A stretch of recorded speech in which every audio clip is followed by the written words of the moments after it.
વાત હવે રાજકોટની કરીએ કે જ્યાં કોલેરાના ભરડામાં ધોરાજીનો પાંચપીરવાડી વિસ્તાર આવ્યો છે। પાંચપીરવાડી વિસ્તારમાં ઝાડા ઉલટીના નોંધાયા છે 30થી પણ વધારે કેસ। રોગચાળો ફાટી નીકળતા આરોગ્ય વિભાગમાં દોડધામ મચી છે। પાંચપીરવાડી વિસ્તારને જાહેર કરાયો છે કોલેરાગ્રસ્ત। 2 કિલોમીટર વિસ્તારમાં ઠંડા પીણા અને કુલ્ફીના વેચાણ ઉપર પ્રતિબંધ મૂકવામાં આવ્યો છે।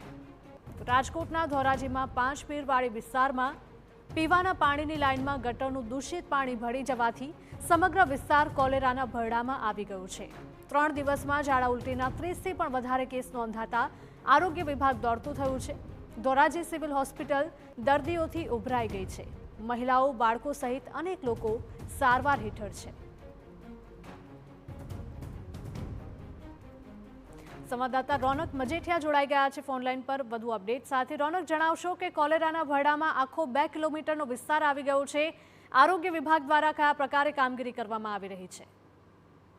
જીરલ, છેલ્લા 2 થી 3 દિવસમાં રાજકોટ જિલ્લાનો ધોરાજી છે ત્યાંનો દરબારગઢ વિસ્તારમાં પાંચપીરવાડી વિસ્તાર છે ત્યાં છેલ્લા 2 થી 3 દિવસમાં 35થી વધુ ઝાડા ઉલટીના કેસ નોંધાતા આરોગ્ય તંત્ર છે તે દોડતું થયું હતું ને ત્યારબાદ તેના રિપોર્ટ છે તે કરવા માટે રાજકોટની પીડીઓ હોસ્પિટલમાં મોકલવામાં આવ્યા હતા ને જેમાં 4 થી 5 રિપોર્ટ છે તે અત્યાર સુધીમાં પોઝિટિવ આવી ગયા છે કોલેરાના।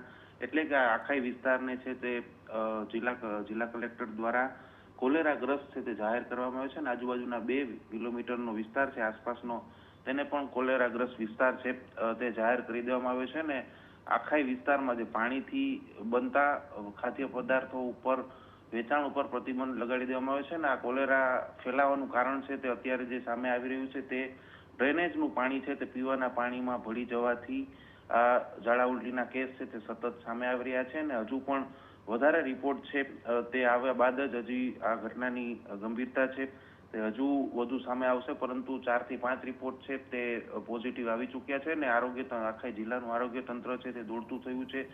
પાણીના સેમ્પલ પણ લેવામાં આવી રહ્યા છે ને લોકોને ખાસ અપીલ કરવામાં આવી રહી છે કે પાણીથી બનતા જે વસ્તુઓ હોય તે ના લેવી અને વેચાણ પર પણ પ્રતિબંધ છે તે મૂકી દેવામાં આવ્યો છે। ઠંડા પીણાના વેચાણ પર પણ પ્રતિબંધ છે તે મૂકી દેવામાં આવ્યો છે અને બીજી તરફ જો વાત કરવામાં આવે તો લોકોને પણ હવે ખાસ તકેદારી રાખવા છે તે આરોગ્ય તંત્ર દ્વારા અપીલ છે તે કરવામાં આવી રહી છે ને જે પાણીના તેમના સોર્સ છે તે પણ સાફ સફાઈ કરવા માટેની સૂચનાઓ છે તે આપી દેવામાં આવી છે ને આરોગ્ય તંત્ર છે તે સતત અત્યારે કામ કરી રહ્યું છે આના ઉપર ને હવે વધારે આ કોલેરા ન ફેલે તેના માટેની કવાયતો છે તે હાથ ધરવામાં આવી છે। જી રોનક, માહિતી બદલ આપનો આભાર। તો રાજકોટ શહેરમાં કોલેરાના દર્દીઓમાં સતત ઉછાળો જોવા મળી રહ્યો છે।